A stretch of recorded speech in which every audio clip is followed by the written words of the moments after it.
ব্যস্ত সড়কে হাজারো যানবাহনের মাঝে হঠাৎ হাই স্পিডে ছুটে চলে একটি গাড়ি, সঙ্গে সাইরেন।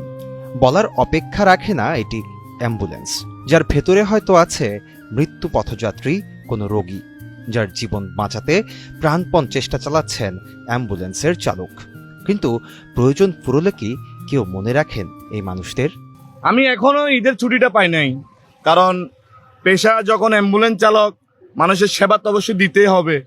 তাই বিদায় আমরা যে বাড়িতে যাব, ঘুরবো, আত্মীয় স্বজনদের করবো, তা আমাদের কোনো সুযোগ নাই, আর মনও চাই না। কারণ একটা অসহায় মানুষকে ফেলে আমরা যে ওই বাড়িতে যাব, ঈদ করব, তখন এটা একদম মনে চাই না যে আমরা ঈদ কি করবো কিনা। তারপরও অনেকের সেবা দিয়ে যাচ্ছি।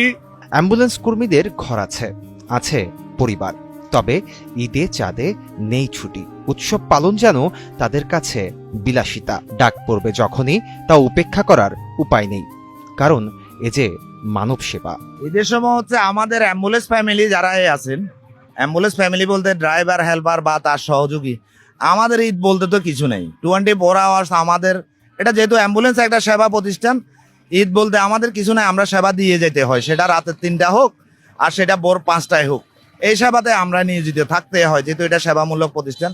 চট্টগ্রাম মেডিকেল কলেজ হাসপাতালের সামনে দাঁড়িয়ে সারি সারি অ্যাম্বুলেন্স, পাশেই প্রস্তুত অ্যাম্বুলেন্স চালকরা। তাদের সঙ্গে কথা বলে জানা যায়, রোগীর জরুরি মুহূর্তে হাসপাতালে পৌঁছানো কিংবা মরদেহ বাড়িতে পৌঁছে দেয়া সবটাই একা হাতে সামলান তারা। এতে মানসিক তৃপ্তিও মেলে। অনেক কষ্ট হয় তখন, লাশ যখন নিয়ে যায় একটা পরিবার, একটা যখন অসহায় মানুষ মারা যায়, তখন অনেক কষ্ট লাগে আমাদের মনে। তারপরে কি করব, পেশা তো করতে হবে এটা। তবে কষ্টের কথাও জানালেন অনেকে। পরিবারের সঙ্গে খুব কমই ঈদের আনন্দ ভাগাভাগির সুযোগ পান এই পেশার সাথে যুক্ত মানুষেরা।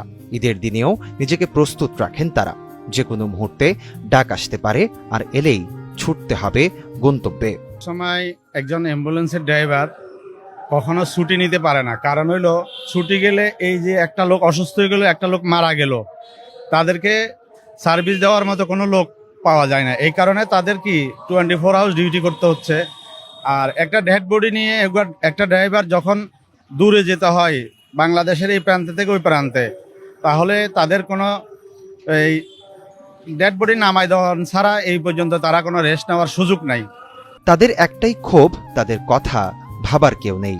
রোগী ও রোগীর পরিবারের দুঃসময়ে জীবন বাজি রেখে গাড়ি চালালেও কাজ ফুরলে তাদের খোঁজ আর কেউ রাখেন না। যে কোনো দুর্ঘটনায় তাদের দায়িত্ব কে নেবে সে কথাও জানেন না তারা।